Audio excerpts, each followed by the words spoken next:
Hello and welcome to another episode of All Elite Arcade. It is a Monday, and on Mondays we talk video games. Currently, just so that we're completely clear, Adam Cole, the Chugs, is at home, or in a home. Yes. Is a family home of sorts. I am currently in Germany At Mama Chugs, at Mama Chugs' place. Mama Chug's At place. Mama Chugs' place. Alloy's not too far away.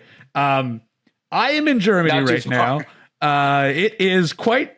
It's a quite different time zone right now. I'm physically and mentally exhausted, and also we're on terrible Wi-Fi. So I do appreciate if there's any little blips in audio. I hope you all understand. But we have a lot to talk about this week, and we'll start with the games we've been playing. But I know everyone that's clicking on this is probably wondering what's their opinions on Silksong, what's their opinions on Gamescom. That's 100% what we're going to be talking about. In fact, this might be one of our longest episodes ever because I am at Gamescom and Silksong is coming out very soon. So first, here's the games we've been playing. In a remarkable twist, even though we've been so much gaming news and I've seen so many games, and including some games I will talk about, but that'll be in our second part. I haven't played a whole lot of games this week. What about you, Chugs? Uno, I'm right there with you. Like, believe it or not, with such a huge week in the world of video games, I actually have not played near as much. I was able to put a good amount of time into the games that I did play, but as far as the variety, I didn't have much. I actually spent probably just as much, if not more time, watching some gaming news, which again, we will get into later on in the show today. But for me personally, again, I always bring up Pokemon Trading Card Game Pocket, still playing that game. I'm almost, Uno, with the most recent packs that have been released. I think I'm 4 cards away from completing that deck, which You're has me so really, good really at excited. this. I'm experimenting. I'm consistent. Yeah, I'm very yes, you are. consistent with Pokemon Trading Card Game Pocket. I love it. I swear to God, the more that I play it, the more I get into it. So again, very much enjoying that. More of the same. It's amazing. But I think more interestingly, maybe, is I did put a lot more time into, of course, Donkey Kong Bonanza, the amazing 3D platformer that the Nintendo Switch 2 has recently released. And Uno, I remember last week you told me that I had kind of just scratched the surface on this game, which was really amazing to me because I felt like I had put a bunch of time into the game already. And then as I'm playing it more and more, I'm realizing just even more so how incredible this game is. Again, I debated on not saying anything, but maybe I will. I'm going to do some spoilers. Maybe we're going to spoil up Bonanza. we're going to spoil up to the part where Chugs is at. So not the ending, but there's some cool stuff to talk about here. Yep. Not the ending at all. But again, every single layer I've gone, every single map has been so cool and so different, which was amazing. But I'm now at the point where I'm in the 1000s. I think currently I'm at layer 1200, which is really awesome. But I was so ecstatic and so excited about the fact that at one point I get to this layer and I see a racetrack. I'm like, what is this? And there you see Diddy Kong, there you see Dixie Kong, ready to do these almost Diddy Kong racing-esque battles. I mean, it's nothing like the actual Nintendo 64 title, but you're still doing racing with Diddy Kong and Dixie Kong there, which is so cool. Again, this game just continues to fascinate me so much. I can't believe the amount of content that they packed in. I could sit there forever and just continue to get these bananas, as many bananas as you could possibly find. But I also find myself like having to stop myself from rushing to see what else there is because there are just so many cool, awesome maps. And every single time I've gone to a different sublayer, it's something brand new and something totally different. So oftentimes I'll get stuck in this one area. I'll dig forever, find as many bananas as I can. But then I'm like, oh, well, what's the next layer going to look like? When's the next boss that I'm going to fight? What's the next world going to look like? And it's just, I can't get over how good Donkey Kong Bonanza is. Like that Mario Odyssey team just did such an incredible job with this. I feel like it brought Donkey Kong back to the forefront. I know I've been saying that a lot, but man, that game deserves all the love that it's gotten. And I feel like I'm not even close to being done. You're I feel like I'm not. not even close to being done. You So, have. yeah, I would which is say at wild, least dude. 10 hours. You at least have 10 hours left. That's unbelievable, dude. Unbelievable. And especially because, again, we said this last week, but the game is not a super large game either. So, and there's just so much to do. So, again, Donkey Kong Bonanza has been absolutely incredible. So excited to continue through that game. I said, I think I did say last week that I was really hoping to finish South of Midnight on my PC. Yep. Which again is an amazing game. Unfortunately, based on my schedule this week, I had very little time to continue South of Midnight, unfortunately. I did also want to mention, though, of course, I did stream some more Claire Obscure Expedition 33 as well. And once again, I'm at a point now where I feel like next week I talk about the game. It will be all new stuff that I've experienced.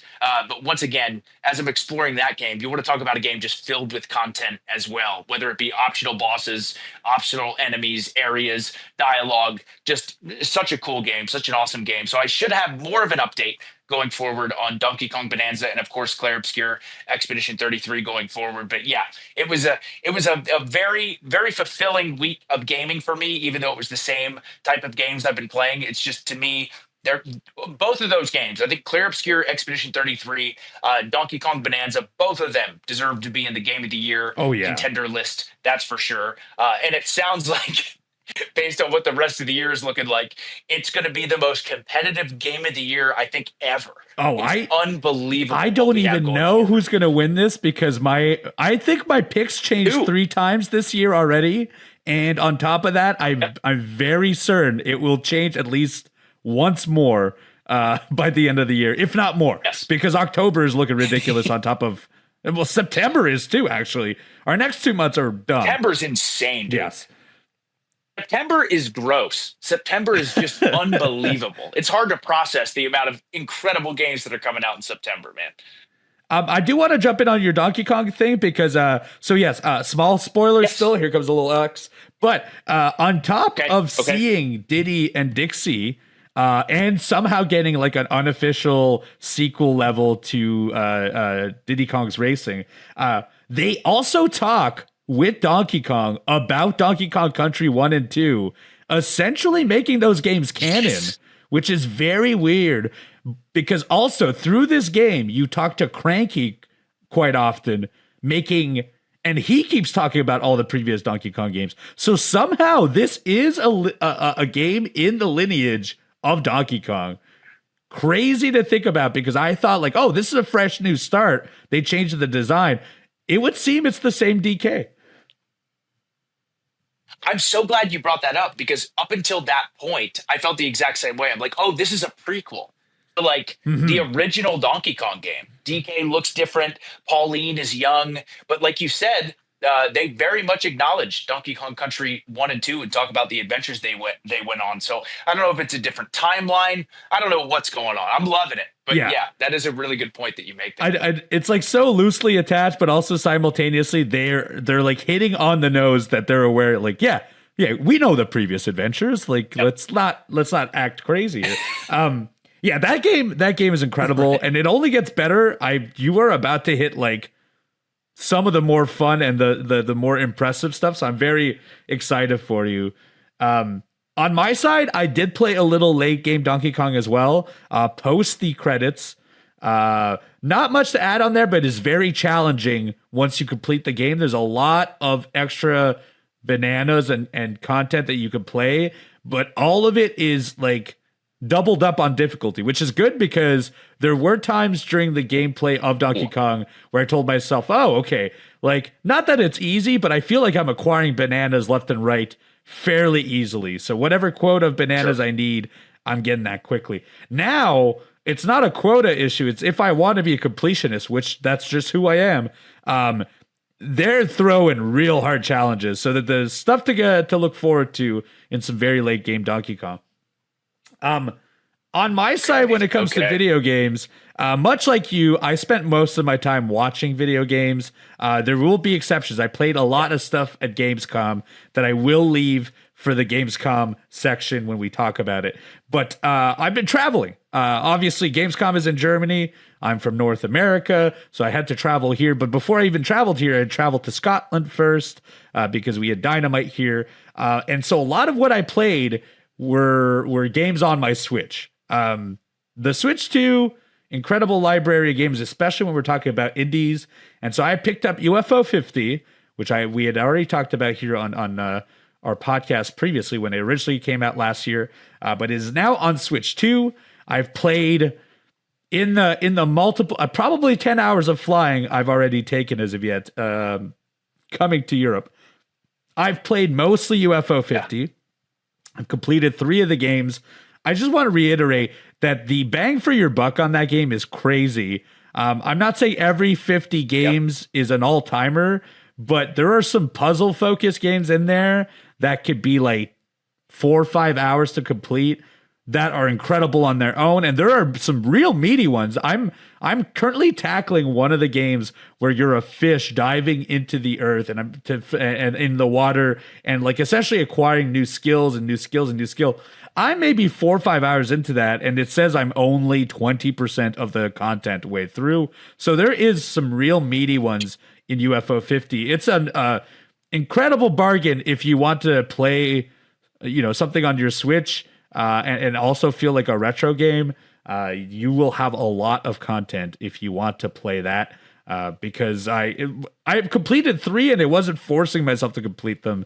I just genuinely liked the game so much I couldn't stop playing these individual games, including, and this was also my takeaway the first time we talked about this, but there's a Warp Tank game that is like puzzle focused that I am just, and I'm still not completed because it is quite challenging. I love it. Is so good, and that is just one of like the many that I've put in several hours into. And then on the other side here on the Switch, when the Nintendo Direct came out a few weeks ago, the Nindies one, the Nintendo Indie or Indie World, whichever name they're using nowadays, came out. A game got shadow dropped that is called Is This Seat Taken? And what Is This Seat Taken is another puzzle game, me being the puzzle master, that is what I'm into. And what it is, master. Exactly. That's just who I am. What it is actually a bunch of vehicles with a bunch of like allotted seating. And let's say one level, it has to make, let's say it's a bus. One level, it has to make 3 stops before it completes the level. Each stop will have new people come onto the bus and some people leave the bus. And each person has like a demand to complete if you want to complete the puzzle. So for example, one person is like, I want to sit alone. One person, I want to sit by the window. I would like to sleep. Another person's like, I like to play loud music. So you have to like sort them in a way that solves everyone's individual puzzle, but then also solves the grander puzzle as well. My understanding from what I've played as of yet, it looks like it's a fairly short game, probably 4 to 5 hours. I've played 2 hours of it. It is fun. It is quite cheap. I think I paid 14 Canadian dollars for it, if I remember correctly. So it's on the cheaper side if you want to play that on Switch. Nice. And it just came out, so it's still very fresh. So if you're into puzzle games, Is This Seat Taken? A good time. I don't think it will make my game of the year, and that is not to reflect on the quality of this game. That's just to reflect on the quality of every game that's come out this year already. And yes, and a slew of at least 15 other ones that I think will be 8s to 10s in the next 2 months alone. So great games on the Switch. I'm still back. I'm still more. I feel I'm way more of a handheld guy now than I am anything else. Oh, definitely. I noticed too, is like I first really got into handheld gaming when, again, we travel so much. Mm-hmm. So that was something that made it so convenient and so easy. But I noticed that has also been a thing I've adapted like at home. Mm-hmm. Like generally speaking, for some reason, I've always been in the mood, even when I'm at home and I have the chance to play on the TV, like Donkey Kong Bonanza, I have played in handheld mode at home 99% of the time. I just like the feeling of being able to play an amazing game in handheld mode. So I totally get it. I spent years and years just wanting the biggest TV humanly possible. And that's grown over the years, as I've acquired funds and as I've acquired new technology, the TVs have gotten bigger and bigger. Yet somehow all I want to do is just look at the Switch 2. It looks so pretty on the screen. And it feels big enough, especially at arm's length, that I don't feel like I need the big screens. That's not to say I won't. There are games coming up that I will play on it for sure. Ghost of Yote for sure. That's going to be on my big TV. But like, I feel very satisfied with my Switch 2, especially on a fidelity side. It is an incredible looking device. All right. It is. All right. Look, that's the games we've been playing this week. It is far shorter than our usual segments, but that is because we're going to be talking about the big one. We're talking about Silksong. We're talking about Gamescom right after this.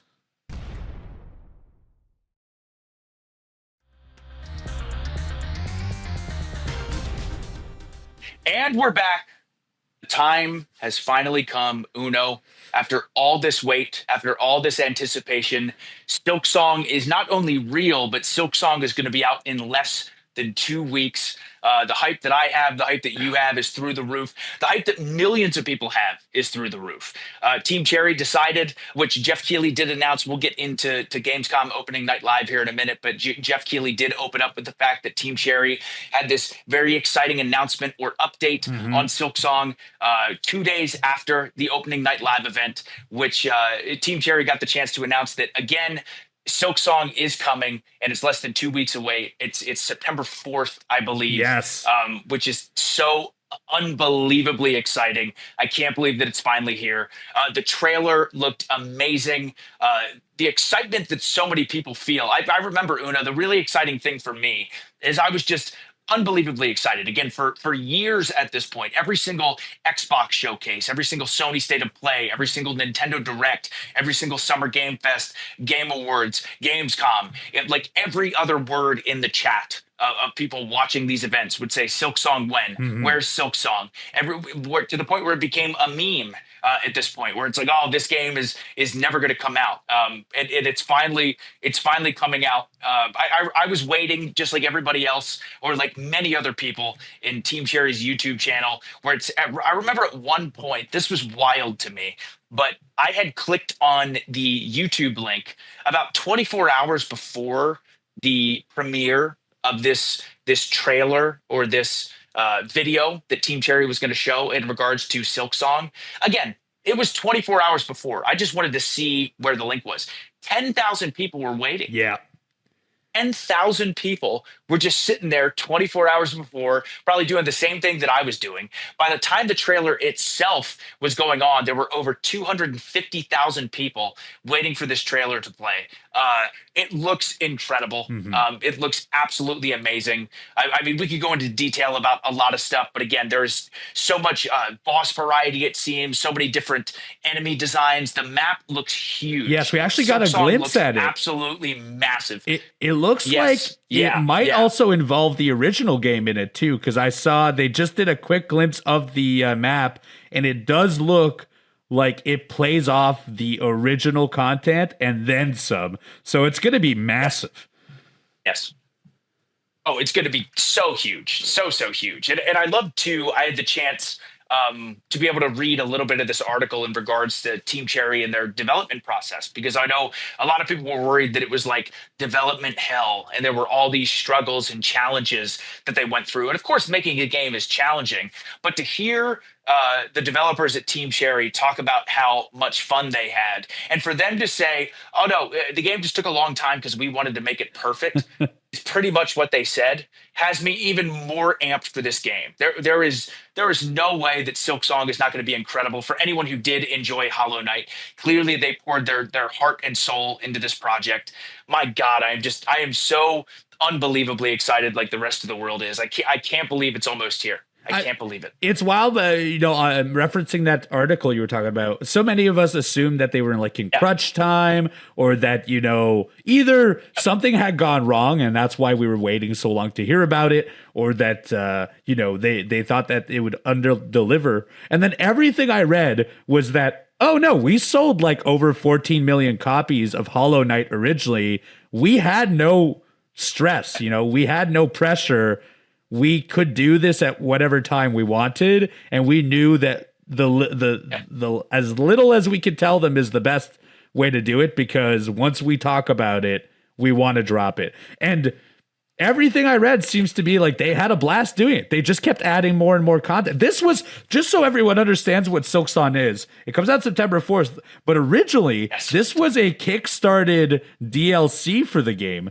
That got maybe, I think it got $100,000 in funding to add a secondary character from the original Kickstarter. That was meant to be a DLC for the first Hollow Knight game, but then they were like, well, we have so much content we could add to this, it should be its own standalone, and that is why we have a 7-year journey now to where we are today. It's crazy that we're going to be playing it. By the time this podcast comes out, less than 2 weeks until we're playing it. And I know, look, I know you'll be playing it constantly. I have a Japan trip at the end of this month, and I know that's going to be like my 13-hour trip is going to be playing Silksong alone.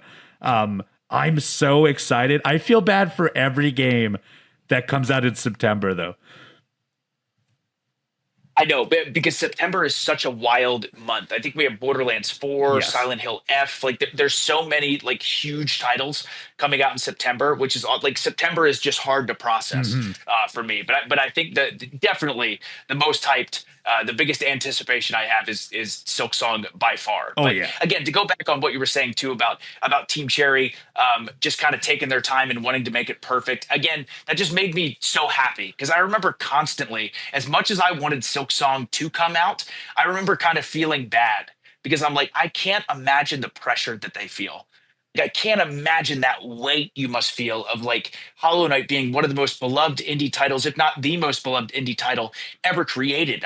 One that in many ways reinvigorated or inspired or introduced a lot of people to the Metroidvania genre. Many people feel, which it's wild to say because it's not a Metroid or a Castlevania, but many people feel that Hollow Knight is the greatest Metroidvania ever made. I fall into that category. So the pressure of Silksong is so massive, but to hear that they kind of shut everything out, they focused on wanting to make this game as perfect as they felt they possibly could.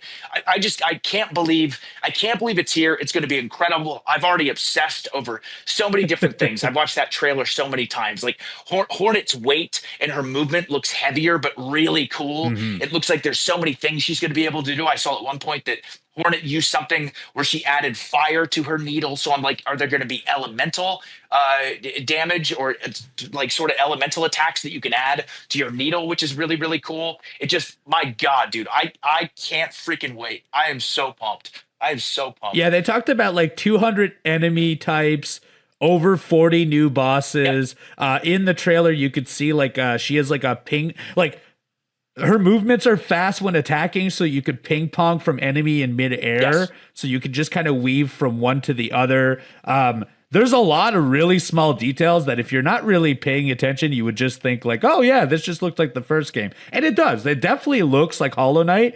Sure. But like, that's not wrong. I think that's an incredible thing because that game is incredible. And they seem very confident about this one. They don't seem to be shying away. I will say one thing of note that is very odd is that they've said that there will be no reviews the day the game comes out. And typically that is bad news. Usually that is a sign that they're not confident about their game. But the reasoning they gave is incredible. They said that the reason they will not be handing out games is that people bought this game 7 years ago. People paid for a DLC and paid for supplementary content and supported it so early on that they refuse to give this game out to anyone before they get them in hand. And you know what? Kudos to you, because that is probably the best way to tell me it will not get reviews early on. I think also it's going to be massive. We probably won't see an official review of this game until maybe a week after its release. There's no way people beat that within a day. Not. There's no way. Yeah, not a chance. I mean, it certainly seems like it's going to be significantly larger than Hollow Knight. Hollow Knight was a massive game as well. But to me, I know that's like a controversial thing about the idea of reviewers not getting the chance to get their hands on this game, and I understand why some people would be unsure of that. But to me, I just applaud Team Cherry. Like, I just think it's so cool that they clearly recognize that these backers, these Kickstarter backers, have supported this game for such a long time, and to them, it's gross at the idea of anyone getting their hands on their game before they get the chance to. So I think it's amazing. I think it's highly likely that this game is going to be incredible. They already alluded to the fact that they're working on DLC, which is so absolutely wild. But man, I'm so glad, Uno, you said one word and it sparked something where you said Team Cherry feels very confident about this game. And you're right. Like, you can really tell in that interview the way that they spoke about this game, how they said, no, we were under no pressure. We just wanted to make sure the game was perfect. There was like an extra excitement that started building up, in me, because if they believe in it so strongly, like they believed in Hollow Knight, which again, one of my favorite games of all time, this game is going to be just absolutely incredible. Absolutely incredible. I sure hope so. And honestly, it seems like because we've spent so much of even our podcast to this extent has become a meme about Silksong. Yes. I think every week we're claiming a new direct or a new thing is going to show it. But like if you take everything into account, Opening Night Live teased it. The first time a person outside of the media was capable of playing this game was Gamescom, when they opened the door to the general public on Thursday. Thursday is when they noted, 20 minutes after the doors open at Gamescom, or actually, no. Some people got to play it before they talked about it, actually, because I'm talking about time differences here. But the same day that people get their hands on it, because there was a playable demo at Gamescom of a 20-minute sliver of this game, the same day they come out with news reports, they come out with all these giant interviews, they drop this date. They definitely know what they're doing. Because they talked about this game being playable at Gamescom back in the spring. So back in the spring, they already had an idea of like, hey, here's the window. We're not going to say a word until then, because they've done very little. Like, even when the ROG Ally showed clips, that was 10 seconds. During Opening Night Live, which we'll talk about very shortly, they only showed maybe a minute of content. Tops. And so Gamescom itself is probably the most view the public will see of this game, unless they drop more in the next 2 weeks. And I don't think they will. They don't need to. This game's practically sold. I know I'm purchasing a copy. I know you are. It's the most wish-listed game on Steam. It's crazy. Yeah. It's crazy. So, and they did zero advertisement for this. They just it's just word of mouth and just general hype. Their marketing money is they're essentially pocketing what would cost a AAA game multiple millions of dollars. They're pocketing that. They don't need to do anything with it. So I think confident is definitely the word, because they do seem like they know what they're doing. I'm very, very excited. And it's just, this is like a general, opinion or observation, because I don't in any way, shape, or form work in the games industry, but I'm a giant fan of the games industry. It's just so cool to see smaller teams like get this sort of love, like for Silksong to be this anticipated and this excited, like people are this excited about this game just all across the world. You look at a game like Expedition 33, which set the world on fire. Again, a very, very small team. It's just amazing to know that there are so many different stories and games and experiences that people want to build that a lot of people really, really care about. Again, I love a good AAA game like everybody else. I love all video games, but to see like these small teams just absolutely crushing it, it's just, it warms my heart. It really does. So I don't know if you guys know this, but we're excited for Silksong. September 4th, it comes out. It comes out on everything. It will be on Xbox. It'll be on Switch too. It'll be on PlayStation. It's also on Game Pass. So they're confident enough to give it for free and also sell it simultaneously.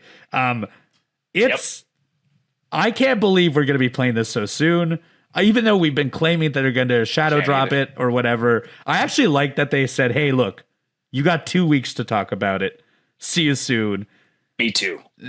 The next 2 weeks is going to be talking about this. Give you a little bit of time to mentally, physically prepare, Exactly, yes. Right. Yeah, right. I get my stuff in order, make sure I have no plans that weekend. Like, I'm very excited.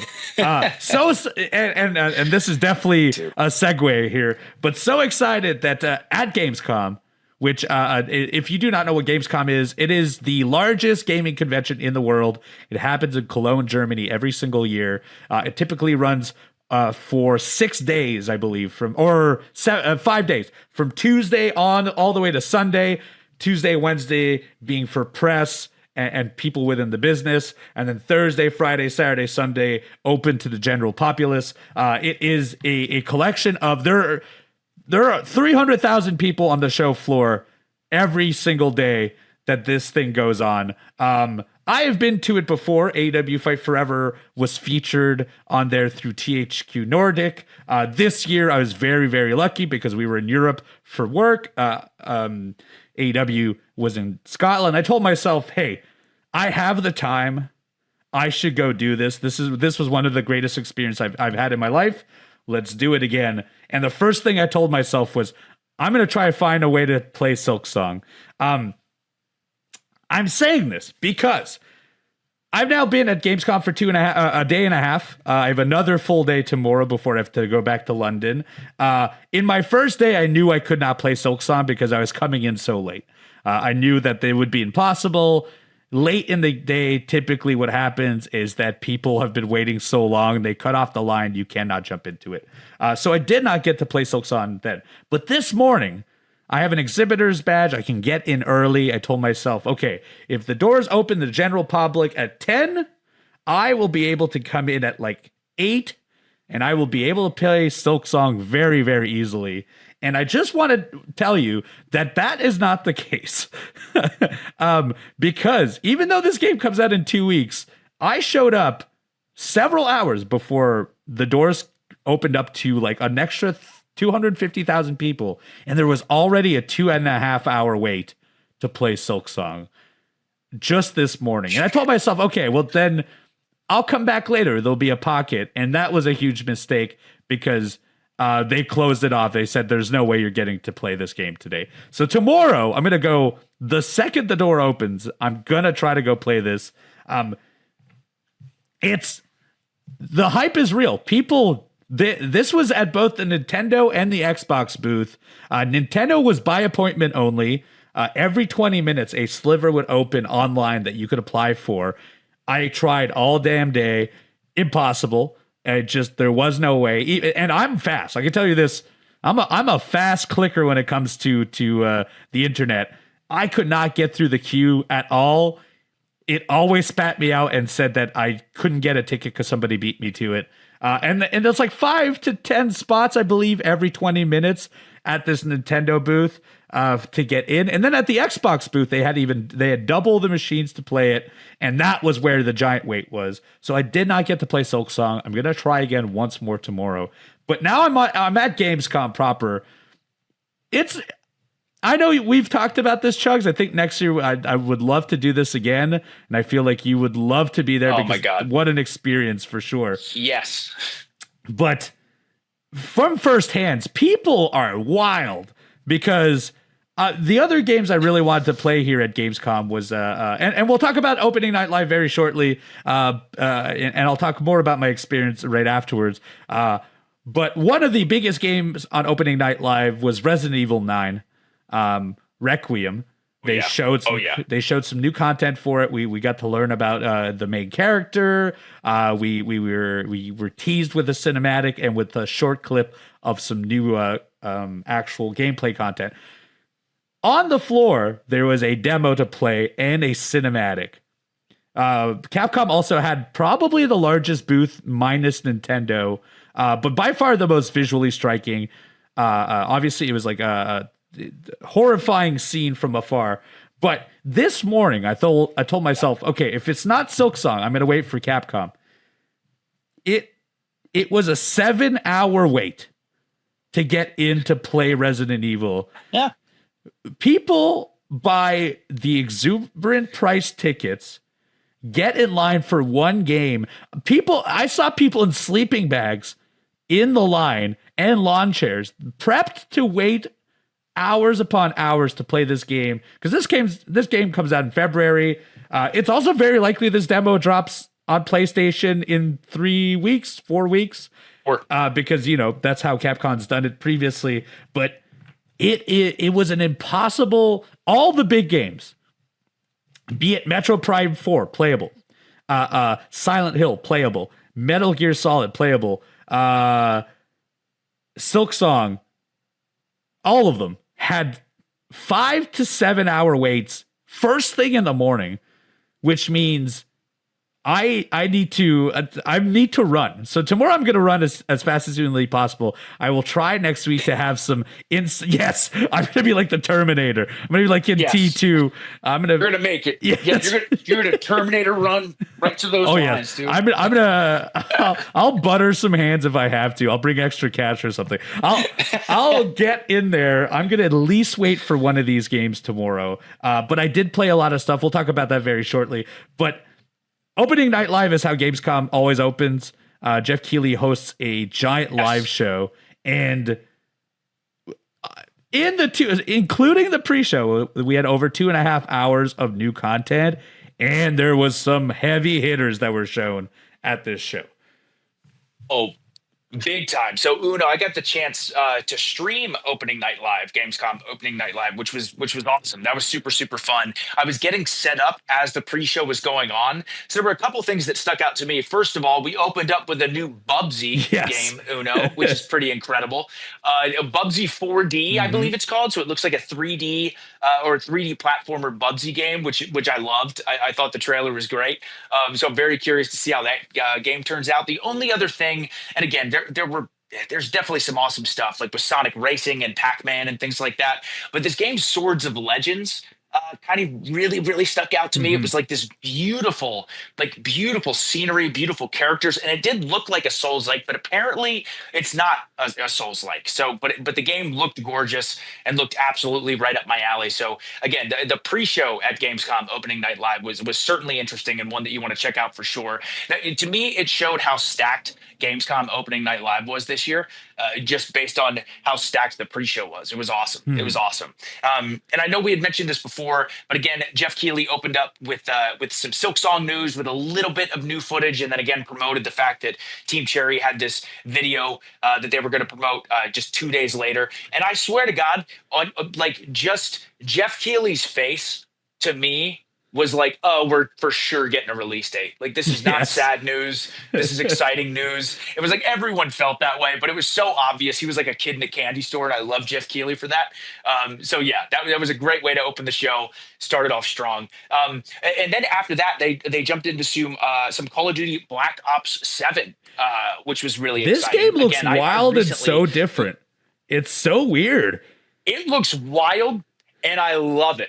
I love when Call of Duty, I specifically love the Black Ops franchise a lot. And I played through Call of Duty Black Ops 6, which was a great game, really, really fun. But yeah, Black Ops 7 looks wild with the roads like twisting and turning. And almost at 1.2, I don't know if you caught this, Uno, but at the very end when they were promoting the new Zombies mode in Black Ops 7, it was like top-down Diablo style. It looked like.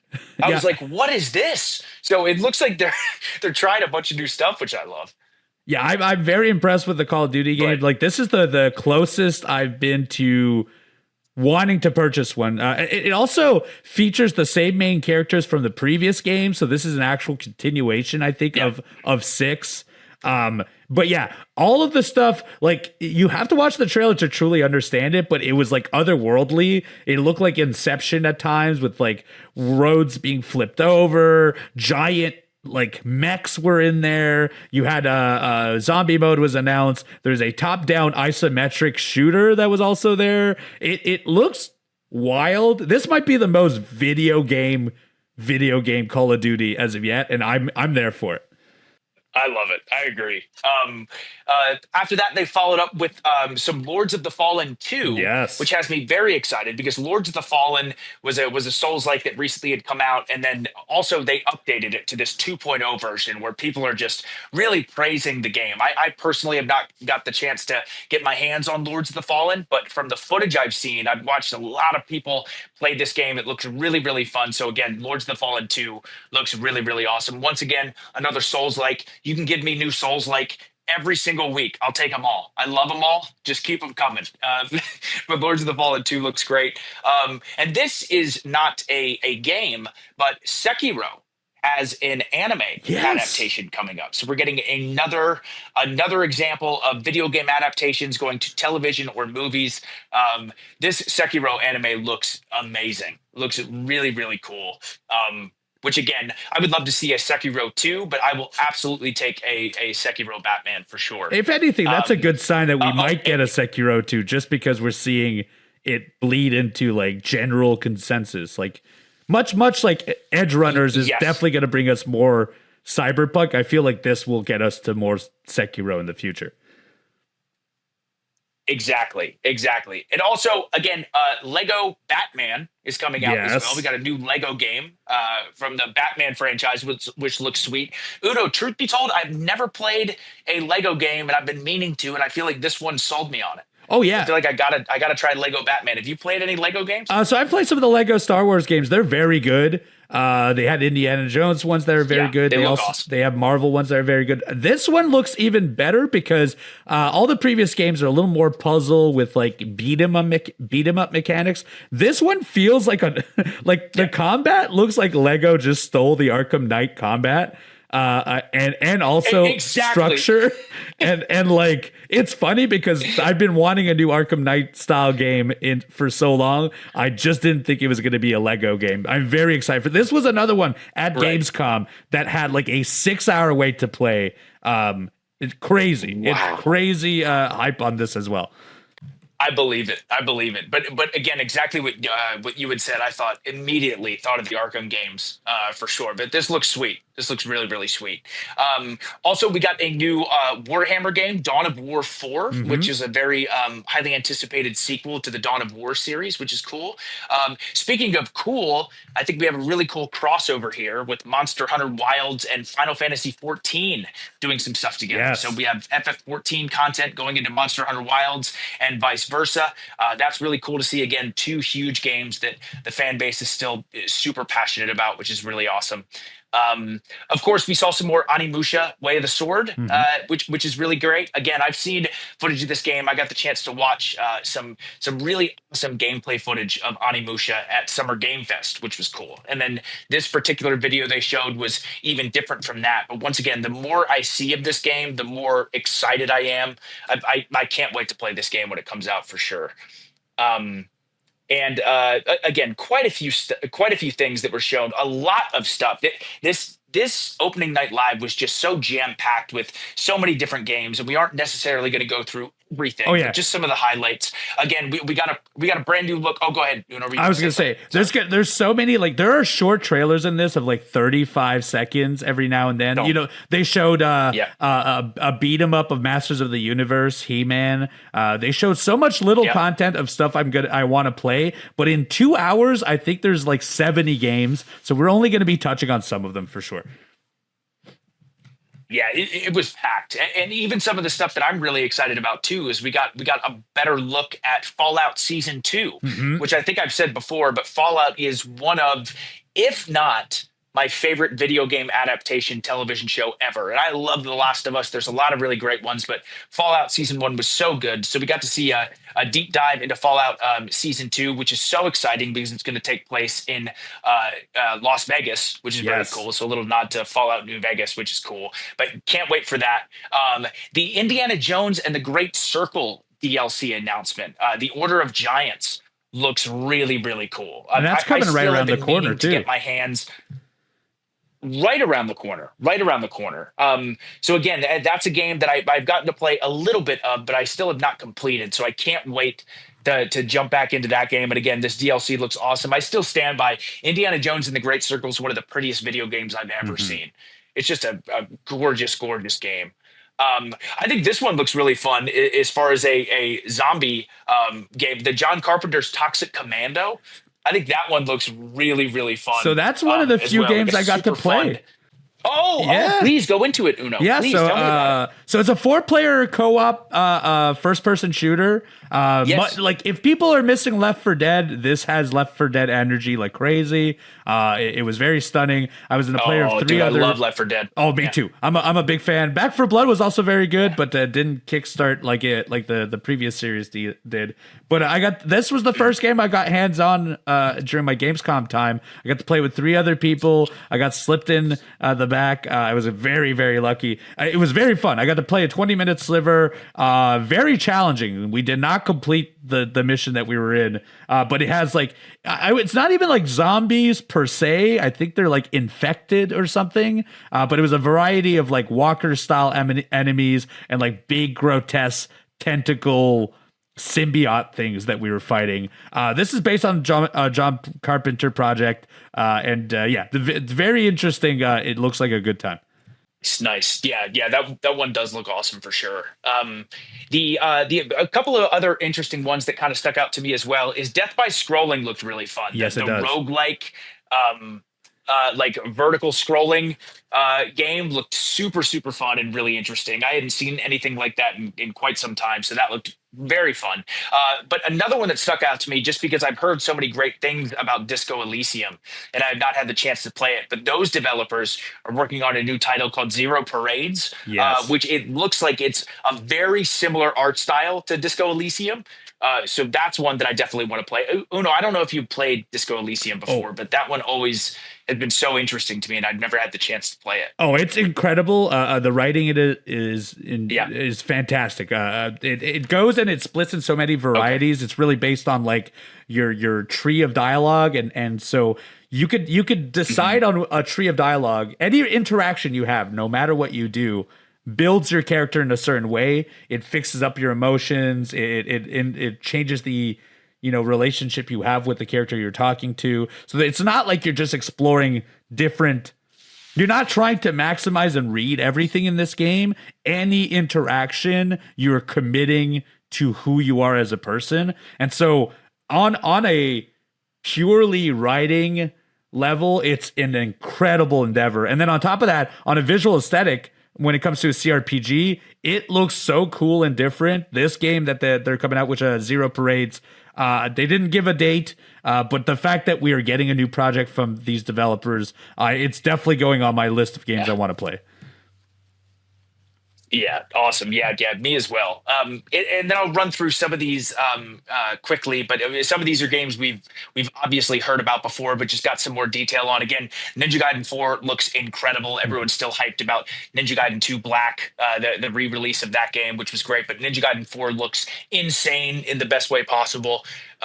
Chronos: The New Dawn, again, a new horror title from Blooper Team that very much reminds me of like a Dead Space vibe, not at all saying that it's just a Dead Space reskin or anything like that. But again, they did such an amazing job with Silent Hill 2 Remake, so I can't wait to see what they do with Chronos for sure.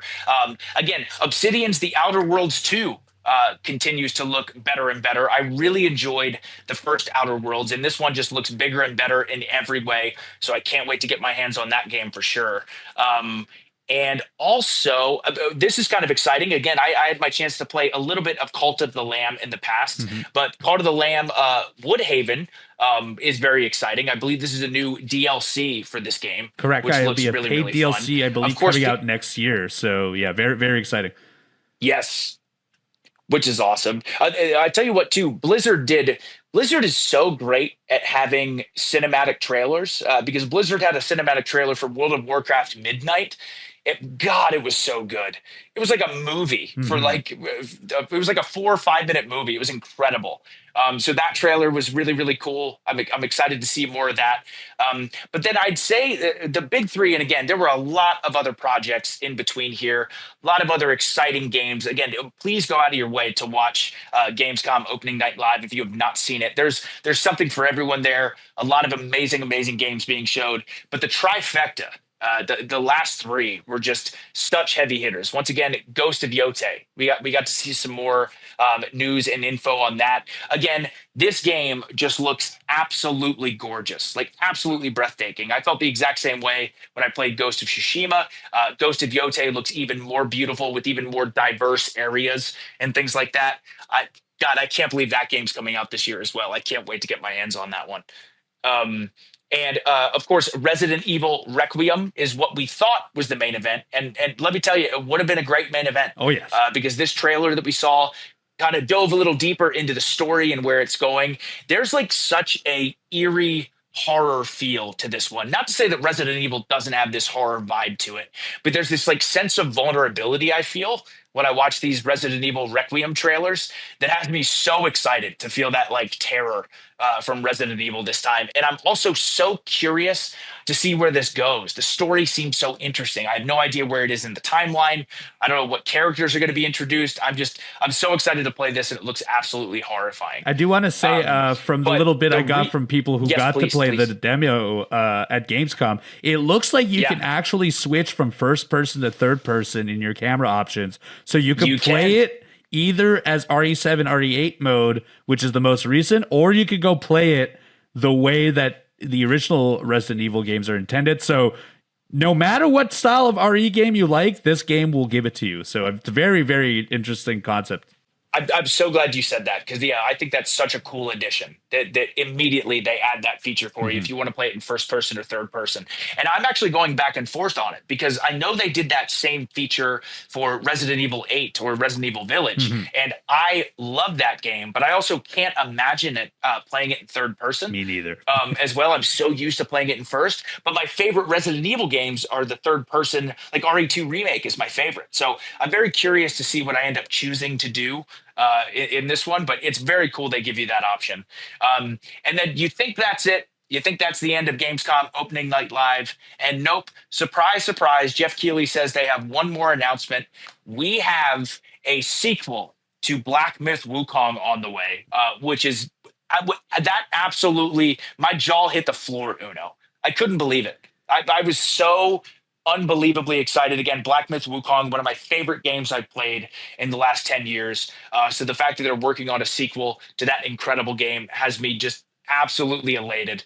This game's gonna rule, man. I am so pumped that we're getting a sequel for Black Myth Wukong. So the crazy thing of it too is not only are we getting a sequel for it, they showed us footage of it. They showed us I guess the titular character, or maybe the main villain. It's kind of hard to tell from the trailer. But then on top of that, Jeff Keighley just slyly says, "Hey, by the way, they're gonna make a third game too in the series.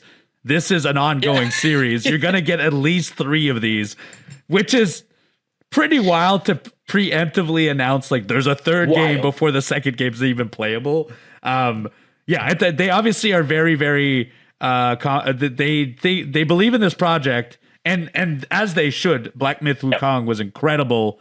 Very, very, very cool to see that we're going to be getting a new one. And I think that's out probably late next year too. They didn't say a date, but they seem to be hammering these very quickly. And I will say too, and maybe it's my excitement from Silksong or just my excitement from gaming in general, but I felt like this may be the best Gamescom opening night live ever. My hype surrounding everything that was shown to me, because again, generally speaking, I think a lot of people expect now going forward without E3 that Summer Game Fest and the Game Awards are going to be the 2 big shows that happen. This show felt like a big deal and cannot miss. So I'm hoping going forward, this means we have 3 big shows every year to look forward to. That being, of course, Summer Game Fest, Game Awards, and of course, Gamescom opening night live. Because again, Gamescom, like you said, Uno, it's the biggest gaming convention, biggest gaming event in the entire world as far as attendance goes. But man, it's up there with hype now. Like, that was just, what a showcase, man. So good. Yeah, I was stunned with the whole showcase. They showed so much stuff, and like the quality of the stuff they showed was incredible. And like, it's funny because right off the bat, Jeff Keighley said it, but it's the way I feel. It's like E3's not dead. It just moved to Europe. Gamescom's I loved it. It's taken up the mantle. I mean, obviously I'm here. I traveled here, so I'm excited for it, but like, it is an experience. And now the live show viewing, you're going to be getting some huge titles from now on. And next year, we know we're going to get some. If this year is so good, and I know next year we're getting GTA, who knows what else we're going to get next year? I'm already getting excited. I'm already getting excited. I do want to say, though, on my side, I did get to attend Gamescom. So from another side of it, I did get to play a slew of games. It is wild what they pack in here. It fits like there's 300,000 people walking the grounds, but this location could probably fit 2 million. It's spread out all over. There's like a whole cosplay area. There's an area completely dedicated to indies. I spent a lot of time there. There is a whole area on merchandise. And when I say area, assume they're like 6 football fields connected to each other. That's one area. Like it's these giant warehouse. It's like an amalgamations of a bunch of warehouses together, and they're all interlinked. You walk through all of them. Very confusing floor plans to get around because it is so big. So like when someone's like, hey, Hall 9 has a playable Silksong, that might be a 40-minute walk away. That's how big these places are. Half of my time was just running around because I had a few appointments too, was like running from one end to the building to the other, and I had to account for at least 30 minutes walk. But I got to play a handful of little games. I will probably talk more about Gamescom next week because I have a bigger day tomorrow, and I have a better idea of how to see the big games now. But some of my favorites that I did get to play, I played THQ Nordic's Reanimal, which is a co-op. Oh yes. Okay. So you know about this one. It looks a lot aesthetically. I know exactly what you're talking about. Like, it looks like Little Nightmares. Yes, it does. Exactly. It looks like Little Nightmares, which also was playable. That comes out in October. But it looks like Little Nightmares. Kind of looks like Inside as well, tonally. Very like quiet. A lot of atmospheric noises, but it is very horror based, like Little Nightmare is. I got to play with an individual I never met. It was co-op focused. We're solving little puzzles together. We're escaping. I don't know. Obviously, we're going to learn more as I play this game, because I will play this game. It's definitely going on the list of things I'm getting when it comes out, because I was very, very impressed. But I don't even really know what the enemy is. I was attacked by it. I don't have an understanding of what it is, but it is. I think it's a being that wears skin of other things. So like you find a lot of like human skins around. It's very odd to explain, but it was stunning. It visually stunning. The audio design was incredible. It's a lot of atmospheric stuff, but like half of the suspense and the fear that I had was just the little bit of sounds that were in my headphones. And that is definitely a game that I want to play more of. Another one that I played was called The Seance of Blake something. I forget the last name. I think it's Blake Crowley. Someone can correct me in the chat. I forgot to take notes. I had notes on my phone, but my phone is currently filming me right now. But it is it looks like Borderlands 4, at least aesthetically. It's got that like cell shaded look. It's a first person investigative murder game. You go into a mansion. It's like in old times, you get a letter that says that this woman has disappeared. You enter a mansion, and everything you interact with moves the clock by a minute.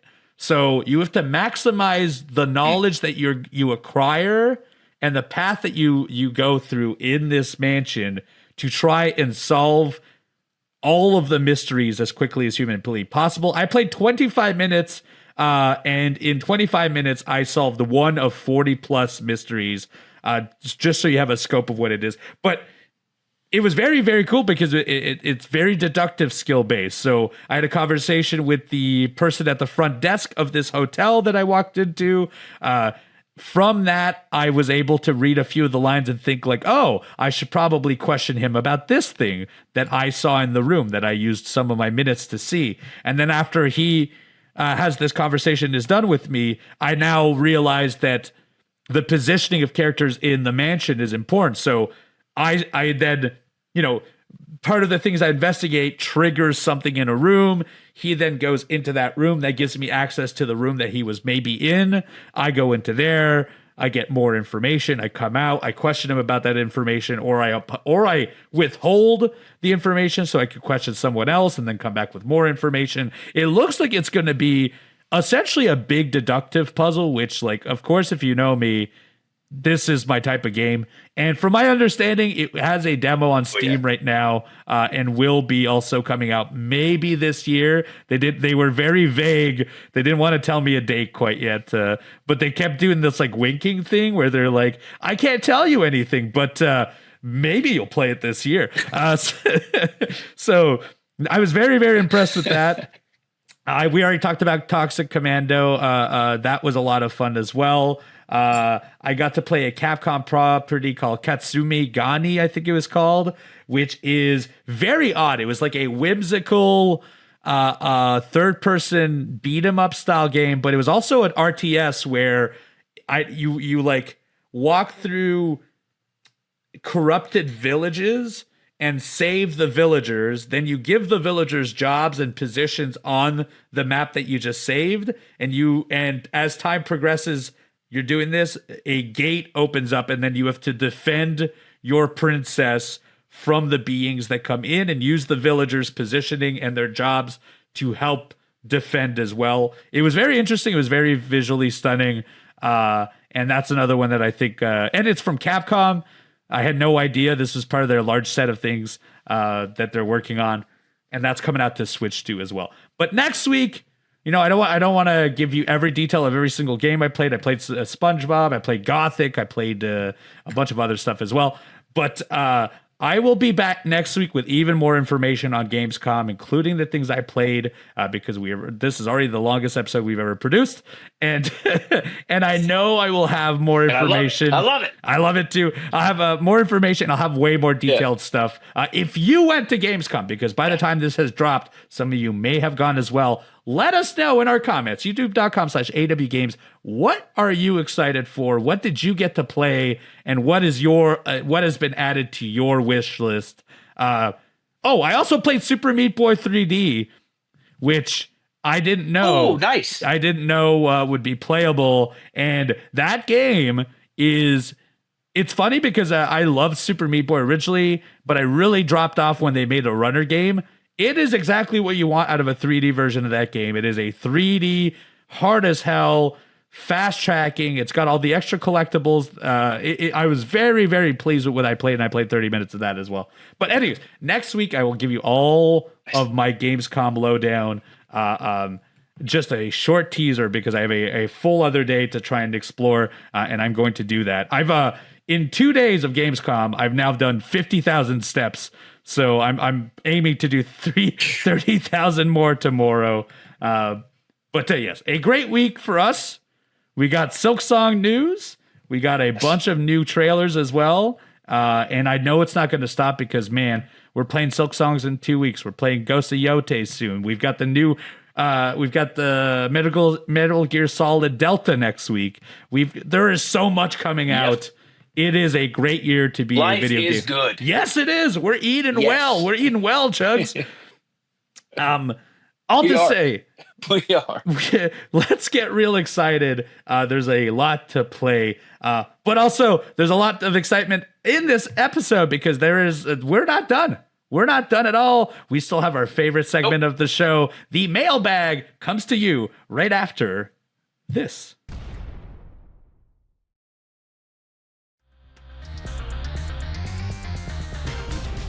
Welcome back, and now it's time for our absolute favorite segment of this show. It's the All Elite Arcade Mailbag, brought to you, of course, by Upper Deck. Unlock the thrill of discovering autographed memorabilia of elite wrestlers and champions. And Uno, I know you have a fresh pack to open right now. That is right. I have them all in hand. I've preemptively opened a 2025 AEW pack, and today we've got a Dax Hardwood card. This is one of those playable cards. Nice. We've got Private Party, Jamie Hayter, Mariah May, Ian Riccaboni. I think that's how you say your name, Ian. I'm sorry if I've butchered that. That's correct. That's correct. Mr. Ricky. Jack Perry. This one's a hologram one. The Scapegoat. You can see the little flashiness right there. You've got Matt Taven, Mike Bennett, Roosh, Killswitch, who just recently came back, if you watched Dynamite this week, my man Brian Keith, and finally the proto star Kyle Fletcher. Good pack. Well, good pack. And the Upper Deck Authenticated 2025 AEW Monumental Box contains 3 carefully hand-picked memorabilia pieces with the chance to win a VIP fan experience. Elevate your memorabilia collection and chase a variety of items from Adam Page, MJF, Kenny Omega, Sting, Tony Storm, Mercedes Moné, and many more. So please visit upperdeckstore.com or click the link in the show notes and grab your AEW Monumental Box today. So once again, we do have 3 questions today. As always, thank you so much for sending in these questions. Starting off first with Jeremy. Jeremy says, "Hey, Chugs and Uno, been loving the show every week." Thank you, Jeremy. My question, with Sony raising the PS5 price in the US by $50, making the standard $550 and the Pro $750, and Nintendo bumping all Switch models by at least $30, so $340 for the standard, $230 for the Lite, and $400 for the OLED. What's the max you'd realistically pay for a console? At $750, do you think the PS5 Pro is worth it? Jeremy, great question. I will start things off. Yeah, this is a tricky one because obviously pricing going up with everything going on in the world, it is tricky as far as deciding what you want to spend your money on and things like that. I fortunately am in a situation where So, well, for example, to answer your first question, as far as the PS5 Pro worth it, I think in many ways it is worth it. I think especially in 2025, and then especially when we get into 2026, I think it's games like Ghost of Yotei is coming out this year, but GTA 6 and things like that with the ability to run these amazing games. I think it kind of now, and I think the gaming industry has done as good as they possibly can on this front, but they're making the base consoles as affordable as possible. But also, if you want the premium, if you want the best stuff, then you do unfortunately have to, spend that sort of money. So I don't know how much money it would take per se. Like, I'm not going to spend thousands upon thousands of dollars on a video game console, but I do understand that the pricing of these consoles is becoming more and more expensive to make, especially with some of these premium titles. So yeah, that's a good question. I certainly am someone who likes to buy the new consoles when they do come out. For example, I was one of the first in line for a Switch 2 the second that it dropped, but I have not yet picked up a PlayStation 5 Pro. So yeah, I think it kind of varies case by case, Jeremy. On my side, so I don't own a PS5 Pro yet. I haven't made that jump up yet because I have a gaming PC, and while it does not play Sony properties, I do feel like a lot of that is at least covered with that. And also, I've been way more of a handheld guy. I feel like I have less use for the Pro level up. But if you are someone who likes that, then of course that is for you.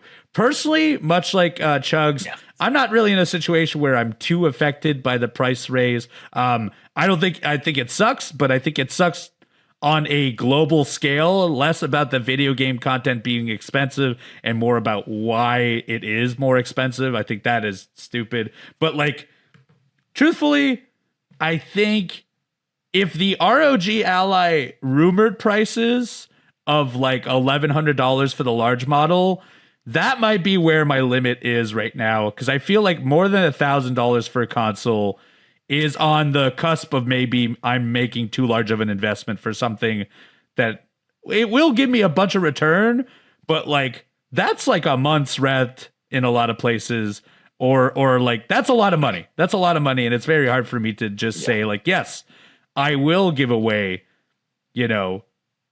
for 6 months worth of groceries or whatever it is. And that's, that varies from where you are and so on and so forth. But I think like $1,000 is the limit as much as I'm going to get on a premium product for me. But to each their own. I'm not loving seeing the price raise though. I don't think, and I also don't think it's going to get better. I really do hope it does. But signs are that it will not. But hopefully this is where it caps off. We will see. It's an evolving thing. I feel like you could genuinely see Sony and Nintendo maybe in 30, in 6 more months be like, hey, look, we're even more affected by this than we thought. It might have to go more. We'll see. We'll see. It's evolving. I'm not happy about it, but at the moment, I'm okay with it. $1,000 though is probably my limit as far as I'm going to buy a new premium product. Uno, I agree. And Jeremy, that's such a good question. And just mentioning that, it does make me very curious to see, like, what is a PlayStation 6 going to cost? Yes. What is the next base Xbox going to cost, especially with the rumors of what the handheld costs. So it will be interesting because I understand both sides about how expensive things are to make and stuff. But yeah, Uno, I'm with you. It's never exciting or never something anyone's looking forward to when the prices go up. But it does seem like that's the direction that we're going in, but I guess only time will tell. But Jeremy, great question. Thank you very much. Next up from Logan. Logan says, hey, Chugs and Uno, this question is for you, Uno. Ooh. Out of everything you played at Gamescom, what's the one demo you wish everyone could experience? So honestly, Reanimal was incredible. It was a very big surprise to me. If you get the chance, I would definitely go play that. It was visually stunning. It was very fun. I want to explore more of it. And then I already talked about it a little earlier in the show, but that Seance game, Seance of Blake, once again, I forget the last name. That is a very cool indie title that I think is going to be like unlike a lot of other games that have come out. I will have a better answer for this question next week, though, as I will play more. But at the time, those are my 2 picks of what you should be playing. Nice. Yeah, Logan, thank you very much for the question. And last but not least, and Uno, I'm telling you right now, Brandon, he asked a pretty tough question. Okay, I'm ready. He asked a pretty tough question. But here we go. Last but not least, at least for me, Brandon, thank you so much for the question. And Brandon asks the both of us, you have to rename your favorite video game with a better name. What is it? Okay, well, I feel like Super Mario 64. Super Mario 64 is real tough to rename. Right. Right. It's so tricky. I'm thinking of all my favorite games. For example, for me, funny enough, one of my favorite games of all time is Halo 5 Guardians. Yes. And I'm actually wearing a Halo 5 t-shirt. But like the idea of renaming it, oh no, like that Halo 5 Rogue, because the Master Chief's going rogue. Oh, hey, in the game. I don't know, dude, man. That's tough. Honestly, think that might have been a better name. Not a bad idea. That might have been a better name. Halo 5 Rogue. Yeah, it could be cool. It could be cool. I think that's cool as hell. I think it's cool as hell. That's my pick. That's my pick. Halo 5 Rogue. If on my side, I think the easiest bet would be to take the 64 out and give it a subtitle. So it'd be like Super Mario, and then I have to think Luigi's not in this one. Maybe that. No. Let's see. It's right. Man, I'd probably put something painting related, tough, right? Yeah, I'm trying to think like what the uniting factor is. Obviously, it's either Princess Peach Castle related, or it's got to be painting related. That's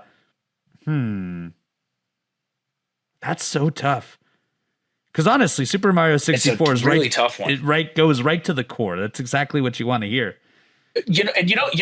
Part of why that question is so tough is like part of you loving your favorite game is like you've come to terms with the fact that is what it's called. Yes. So it's so hard to imagine it being called anything else. You know what I mean? So it's a great question. It's a really good question. Yeah, it's like it encompasses everything. It's so simple, but that's like the beauty of those titles. Like that's what you want. You want simple format. Man, Mario and the paintings of Mario and Peach's paintings. How about Super that? Mario and the Painted Worlds. Whoa, that's a little better. You're better at this naming convention stuff. That you can tell from our wrestling names as well. Oh.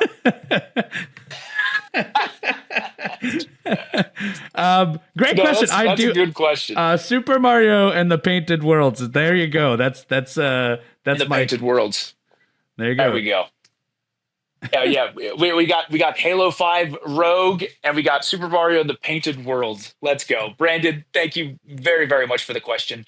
And thank you all for joining us for this super long, exciting episode of All Elite Arcade. This has been so much fun. I am just so excited for what we have the rest of the year. I'm so excited about what we're going to have to talk about the rest of the year. What a freaking week. And Uno, I can't wait to hear more about Gamescom with you next week. That's right. Next week's episode, I'll be deep diving into the rest of the stuff I've been playing, as well as the stuff I have not played yet, as we are recording this late on a Friday night.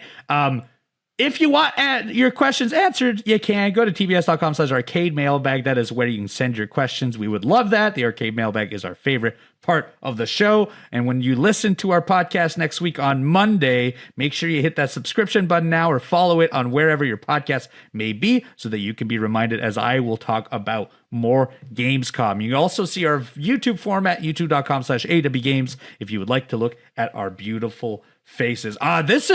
Look, I can tell you this from the little bit of we were talking about this week. This was like one of our most excited podcasts by far because Silksong is real, and if anything, in 2 weeks' time, you're gonna have our second most excited we'll ever be because we'll have a full weekend of Silksong. So make sure you hit that subscription button so you hear more about Gamescom next week, as well as the news, and then the week after.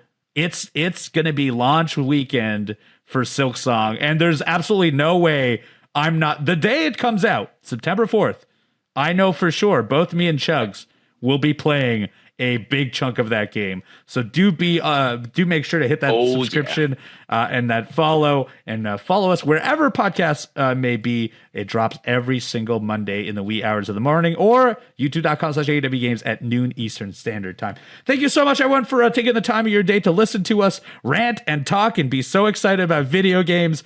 We love doing this, and we will see you next Monday for another episode of All Elite Arcade. Bye-bye.